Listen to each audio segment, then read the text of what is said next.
It all started with petty fines, fake violations, and empty threats. Then one morning, 2 strangers showed up at my door, badges flashing, voices firm. They told me I was under arrest for breaking HOA regulations. But what Karen didn't know? I'm a US Marshal. Let me take you back to how this madness began. Before we dive in, let me know where you're watching from, and don't forget to hit the subscribe button so you don't miss the next video. Karen Whitmore wasn't just any neighbor. She was the kind who walked around the neighborhood like she owned it. Like every lawn, every mailbox, every crack in the pavement reported directly to her. She always wore the same sharp navy blazer, even when it was 90 degrees outside, as if sweating wasn't her problem. It was yours for noticing. Her hair was tight, not a strand out of place, and she carried a shiny clipboard like it was some kind of holy scripture. The first time I saw her, she didn't even introduce herself. She just stood at the edge of my driveway, staring, pen tapping against the clipboard. Tap, tap, tap. Not writing anything, just waiting, judging. I walked over, wiping my hands on a rag after changing the oil in my truck. "Can I help you?" I asked. Her smile was tight, practiced, the kind that doesn't reach the eyes. "Just checking in on our newest resident," she said. "Oak Ridge Estates likes to stay orderly." There was something in the way she said that word, orderly, like it was a threat in a sundress. I nodded slowly. "Well, I like things quiet. You won't have to worry about me." She hummed, scribbled something I couldn't see on her clipboard, then turned and walked away without another word. The heels of her shoes clicked against the pavement like they were pounding out Morse code. Trouble, trouble, trouble. It didn't take long after that. A few days later, I found a white envelope in my mailbox. Thick paper, gold HOA seal at the top, like they were running a private country club instead of a suburban neighborhood. Inside, a letter with a tone so polite it was practically dripping sarcasm. "Dear homeowner," it began, "you are required to register your property under the Oak Ridge HOA and comply with all community guidelines." Required? That made me laugh out loud. I bought this house because it was outside the HOA zone. That was the point. I flipped to the second page. A bill. A fine, actually. $250 for failure to maintain property aesthetics. I looked out my window. The grass was freshly cut. My driveway was clean. My truck was parked perfectly straight. My porch light even worked. What exactly was I failing to maintain? I shrugged, crumpled the letter, and tossed it in the kitchen trash. I figured that would be the end of it. I was wrong. The next day, another envelope. This one claimed I had committed an unauthorized exterior modification. What modification? I hadn't changed a damn thing. Same paint, same house, same mailbox. Then came the noise complaint. $150. Said I was being disruptive to the peaceful enjoyment of the neighborhood. Disruptive? I worked nights. I slept all day. My truck didn't even rumble when I pulled in. I drove like a ghost. Then a landscaping violation. $200. Failure to submit a land use and design plan. I didn't even know what that meant. Was I supposed to draw a map of my flower bed? It was becoming clear that these weren't mistakes. Karen was testing me. Poking, prodding, seeing if I'd fold. She was playing a game. The kind where she made the rules and changed them whenever she wanted.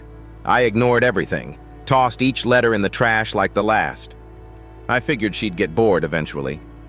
But Karen didn't get bored. Karen escalated.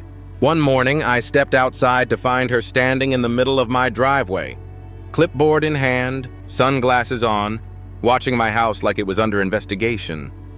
She didn't move when I approached, didn't blink, just tapped her pen against the clipboard again, like some kind of metronome of passive aggression.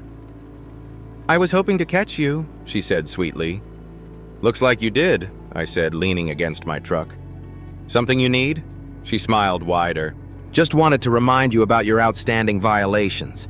I glanced at the stack of papers she held out, barely skimming them. "I'm not part of your HOA, Karen."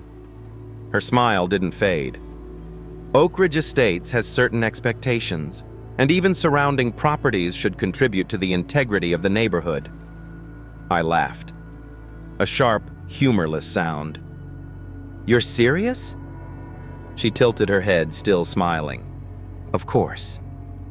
Well, let me be clear, I said, my tone dropping cold. You can stop stuffing my mailbox with fake citations. The next one I see, I file a harassment complaint. You don't own this street. You don't own me. For a second, just a blink, I saw it. Her expression cracked. Her grip tightened on the clipboard. Jaw clenched. But then the smile returned, like it had never left. I do hope you reconsider, she said in a sing-song voice. You wouldn't want to make things difficult for yourself. I leaned forward, voice low. You have no idea what difficult looks like. She turned, heels snapping against the pavement as she walked away without a word. Like a general leaving the battlefield. That was supposed to be the end. It wasn't. The next day, someone dumped a pile of garbage on my front lawn. Bags torn open, food scraps rotting in the sun. I cleaned it up without saying a word. A week later, my mailbox was knocked off its post, splintered like firewood. I replaced it, bolted it down this time. Then came the stares. Neighbors I'd never spoken to started glancing away when I passed. Whispers at the mailbox, side eyes during dog walks. I thought I was imagining it, until I ran into Jim at the gas station. Old guy, been around here longer than anyone. He gave me a long look as he filled up his truck. Hope you get things sorted out soon, he said. I frowned. What's that supposed to mean? He sighed. Karen's been talking. Says you've got legal problems. Says there's a warrant. I blinked. A what? Jim shook his head like he felt sorry for me. She's been saying you're one of those problem homeowners. I didn't know whether to laugh or punch a wall, because that was the moment I realized. Karen wasn't just playing HOA queen, she was starting a war. The letter came 3 days later. Plain white envelope, no stamp, just final notice, printed in red ink across the front like it was trying to scare me before I even opened it. Inside, a single sheet of paper, thick, stiff, expensive, like it was trying to look official. The Oak Ridge HOA seal stamped at the top, right under the words, Legal Action Pending. Below that, you have failed to comply with community standards. A warrant has been issued for your continued refusal to adhere to HOA guidelines. I stood in my kitchen, holding the paper between my fingers, staring at it for a solid minute before I started to laugh. A deep, real laugh that came from my chest. A warrant? Issued by who? Karen? I turned the letter over, checking for real agency names, contact info, a judge's signature, anything that made this more than just another scare tactic. There was nothing. No legal department, no court stamp, no case number, just a signature at the bottom. Karen Whitmore, President, Oak Ridge HOA. She actually signed it like that meant something. I set the letter on the counter, poured myself a fresh cup of coffee, and stared out the window. The morning sun was rising over the roofline, casting long shadows across my front yard. A few sparrows were hopping through the grass. Everything was quiet, calm, normal. Except it wasn't. Because this wasn't just about Karen anymore. This wasn't about fines or noise complaints or landscaping violations. This was about someone crossing a line they had no business touching. Karen had decided to pretend she had legal authority, and that meant she was getting desperate. She wanted control. She wanted fear. She wanted people to tremble every time they saw that gold HOA seal in their mailbox. But what she didn't realize was that I wasn't the kind of man who backed down, especially not to people like her. I could have reported her right then. I could have driven straight to the sheriff's office with the letter and watched this whole thing fall apart. But that wouldn't be enough. Not for what she'd done. Not for what she was trying to do to me, and to everyone else she had fooled. I needed her to go further. I needed her to show her full hand. So I did nothing. I didn't respond, didn't call, didn't confront. I let her think she was winning. And that's when the real show began. The next morning, I woke up to the sound of tape peeling off wood. When I opened the front door, a bright red notice was slapped across it. Crooked, but bold. Final warning. Failure to pay will result in arrest. I stood there for a moment, blinking at it, coffee in one hand, the other still on the doorknob. I didn't even bother tearing it down. I just went to work. That night, when I came home, there were 2 more notices. One on the mailbox, one taped to my truck window. Karen wanted a reaction. She wanted to rattle me, push me. But all she was doing was digging herself deeper. 2 days later, it happened. It was a Friday morning, cool and quiet, the kind of day that felt like nothing could go wrong.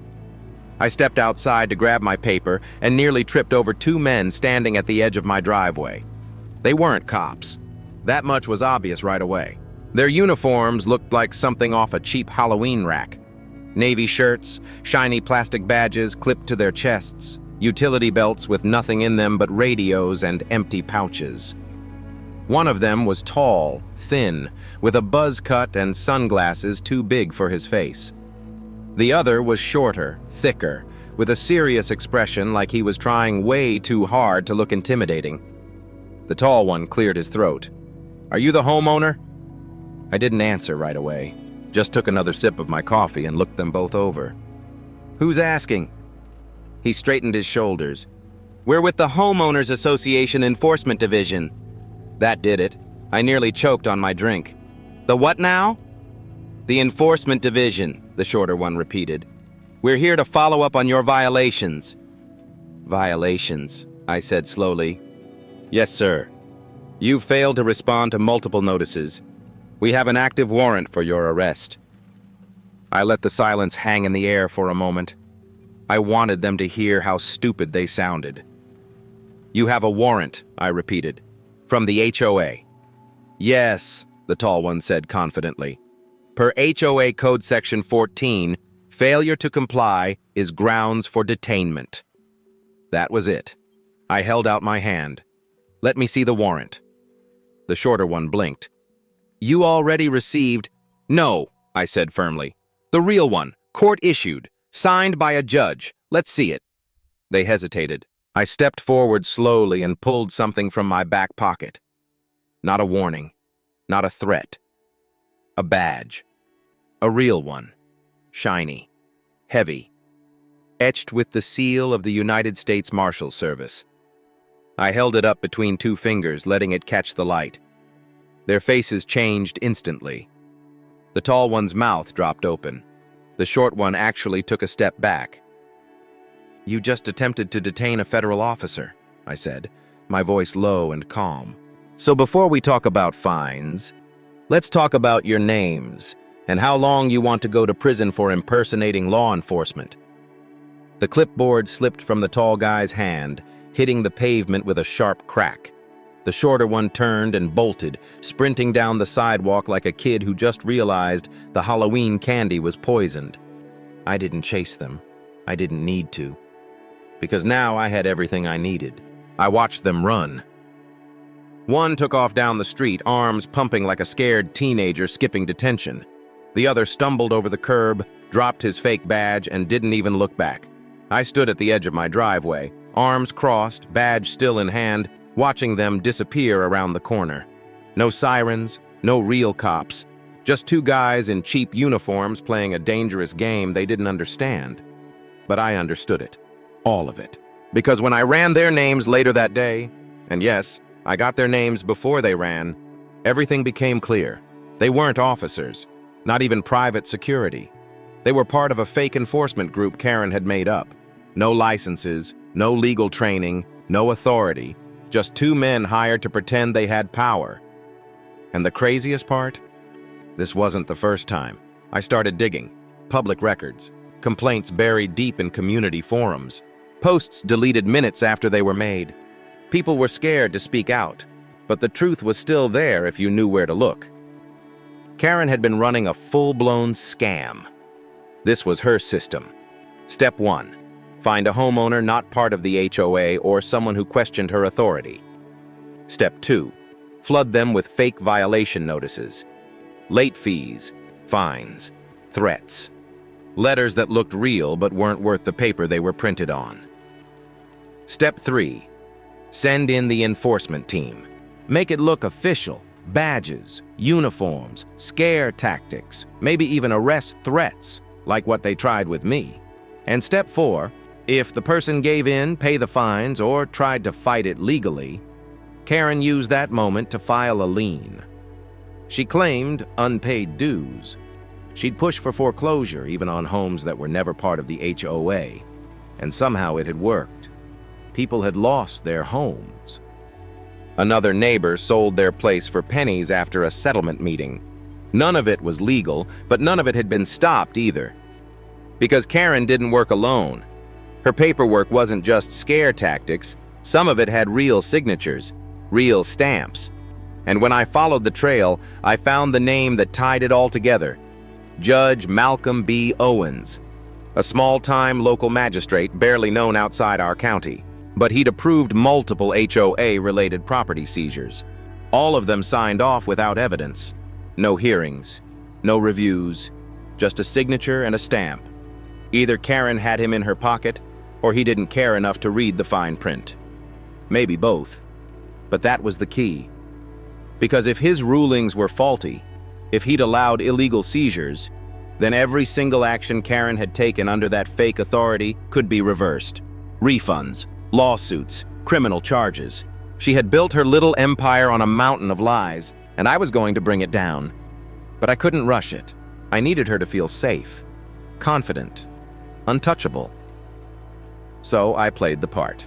I pulled one of her fake notices from my desk, one of the ones with bold red ink and all-caps warnings, and I responded. Not in anger, not with threats. I wrote a formal letter, polite, careful, almost nervous. I requested an arbitration hearing, said I wanted to resolve the issue peacefully, said I'd be willing to discuss terms, and just like that, she took the bait. The reply came the next day, quicker than I expected. An email. No official signature, no law firm header, just a message from the Oak Ridge HOA Arbitration Board.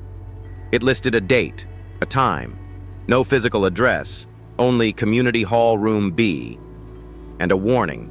Failure to appear may result in legal action, from a group that didn't even exist on paper. It was almost impressive how bold she had become. She believed she was untouchable. She thought I was scared. She thought I was walking into her courtroom. But what she didn't know, she was walking straight into mine. The meeting was scheduled for Friday at 2 p.m. It wasn't in a courthouse or any kind of official government building. No, Karen had picked a community center, the kind used for kid birthday parties and weekend bingo.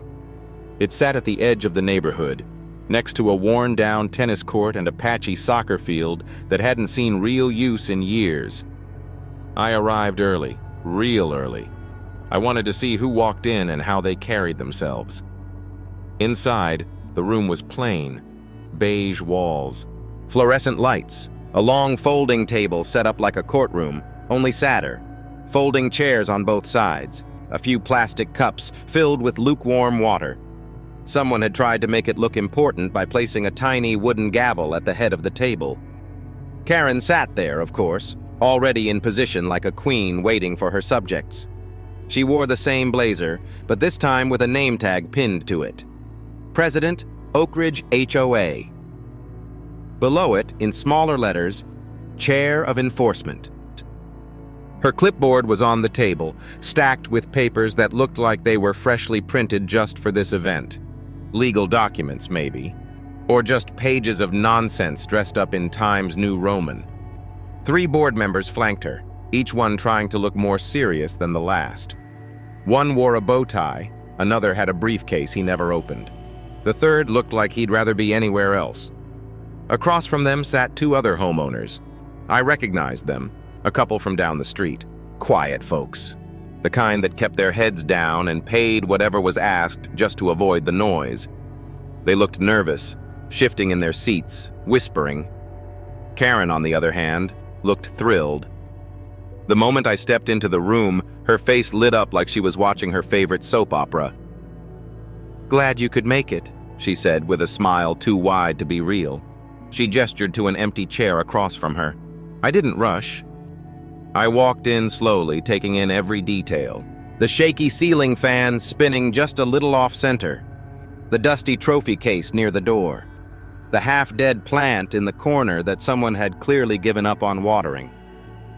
I sat down, folded my hands on the table, and gave her the smallest nod. "Of course," I said. "Wouldn't miss it." She wasted no time. Karen dove right in like she was playing judge, prosecutor, and queen all at once. Her voice was firm, almost theatrical. "Mr.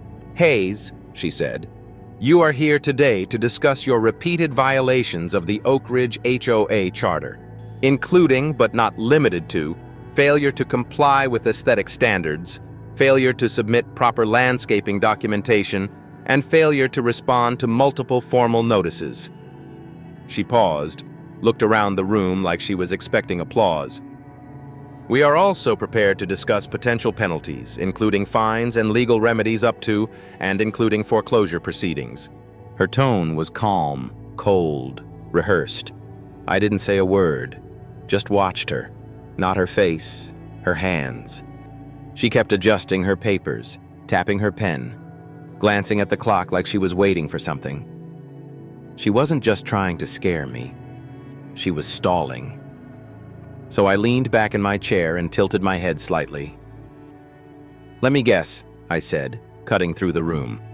"The HOA enforcement team is on their way to escort me out of here?" The room froze. One of the board members shifted in his seat, his lips parting slightly like he wanted to say something but didn't know how. Karen's eyes flicked to the door, just for a second. But I saw it. Bingo. I checked my watch. Quiet. Calm. "Before they arrive," I said, standing slowly, "why don't we call in some real legal professionals?" And right on cue, the doors burst open. Two uniformed officers stepped into the room, followed by a woman in a navy suit with a leather briefcase tucked under her arm.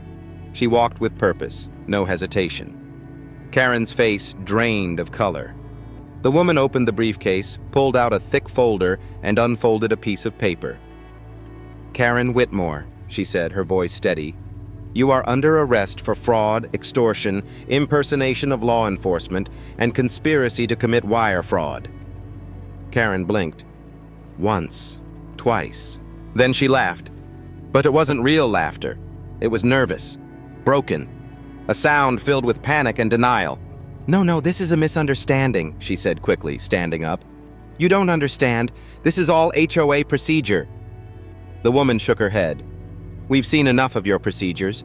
You've forged documents, created fake enforcement teams, threatened homeowners, and used false legal authority to intimidate and control this neighborhood." Karen looked to the board, eyes wide, desperate. "Do something!" she shouted. But they didn't move. One even slid his chair back, hands up like he wanted no part of it. She turned back to the officers. "You can't do this. You have no idea who I am." "We do," I said quietly, finally stepping forward. "You're the woman who thought she could play law with people's lives." And now the real law was here. She didn't go quietly. She screamed, kicked, swore. She called it a setup, claimed it was political, said she was the real victim, but no one listened. The officers cuffed her hands behind her back and led her out of the room as her gavel clattered off the table and rolled to the floor. Nobody reached for it. The room was silent after they took her away. No one moved. No one spoke. The sound of the gavel still rolling on the tile floor echoed longer than it should have. One of the homeowners, the woman sitting across from me, looked stunned, like she couldn't decide if she was shocked, relieved, or just confused. I didn't sit back down. I just stood there looking around. Karen's seat was empty now, but everything she left behind told the real story. Her clipboard was still open. Pages filled with fake fines and bogus violations, carefully printed and labeled like she thought that would make them real. A manila folder sat beside it, labeled Active Cases in bold red marker. I picked it up. Inside were documents with names I recognized. Neighbors, people I'd seen walking their dogs, mowing their lawns, keeping to themselves. People she had targeted. Some had already paid thousands. Others had signed settlement agreements to avoid more stress. There was one document that hit harder than the rest. A printed map of the neighborhood, marked up with red circles around certain houses. Mine was one of them. So were the couple sitting across from me. So was Jim's. It wasn't random. She had made a list. People who didn't attend HOA meetings. People who had challenged a fee. People who didn't smile back when she waved. Karen's game wasn't about order. It was about control. And now the truth was finally out. The woman in the Navy suit, the assistant U.S. attorney, started collecting evidence, carefully sealing files and handing out instructions to the officers. Her tone was calm, efficient, but I could tell she was angry, not loud, not dramatic. The kind of anger that comes from seeing this happen too many times and knowing how much damage it causes before anyone steps in. She looked at me and nodded. A small thank you without saying the words. The board members tried to slink out quietly, but one officer stopped them at the door. They weren't under arrest, not yet. But they were going to have a very long week ahead of them. Investigators don't just stop at the surface, and anyone who signed off on Karen's decisions, they were going to have to answer for that. I walked out into the sunlight, the afternoon heat already sticking to my skin. Across the street, a group of neighbors had gathered. Word was spreading fast. People who had been quiet for years were finally talking. "She tried that same fake citation on me," one woman said. "I paid over $3,000 last year," another man added. "I thought I was the only one." They weren't angry at me. They were angry at her, and maybe a little at themselves for not speaking up sooner. It didn't take long. Within days, the HOA board was under full investigation. Subpoenas were issued. Records were seized. Karen's house, the one she used to patrol the neighborhood like a watchtower, sat dark, the front yard overgrown, mailbox stuffed with letters no one dared to open. She tried to fight it, claimed it was all a misunderstanding, blamed the fake officers, blamed the board, blamed administrative errors. But the evidence was everywhere. Emails, forged notices, payment trails. She didn't get a slap on the wrist. She got real charges, real time, fraud, wire fraud, impersonating law enforcement, conspiracy, and more counts than she could keep track of. The courtroom wasn't some fake folding table in a community hall this time. It was cold, bright, with a real judge sitting high above. The day of her sentencing, the room was packed. Former neighbors filled the benches. Some sat quietly. Some whispered. Some crossed their arms and waited to hear the final word. When the judge read her sentence, she didn't cry. She didn't scream. She just sat there, like her whole body had finally given up pretending. She was going to prison, and not the kind with visitor centers and garden projects. Real prison, concrete, bars, time. Her fall wasn't just legal, it was personal. Her name was in the paper, her picture on the news. Headlines didn't call her president of the HOA. They called her what she really was, a fraud, a bully, and now, a convict. The neighborhood began to change after that. No more fake warnings, no more threats. The HOA was suspended, then dissolved completely. People started repainting their fences, leaving garden gnomes out front without worrying someone would fine them for it. Kids rode bikes across the street again, and when people waved, they meant it. Me? I finally slept. No more watching my back. No more cameras hidden in trees. No more junk mail threatening legal doom. Karen was gone. And peace had finally returned to Oak Ridge. So what would you have done if someone tried to arrest you over made-up lawn rules? Let me know in the comments, because stories like this aren't as rare as you might think. And if you've ever dealt with an HOA nightmare, I want to hear it. This channel is about exposing the power plays, the pettiness, and the people who think a clipboard gives them control over your life. Make sure to subscribe because trust me, Karen was just the beginning.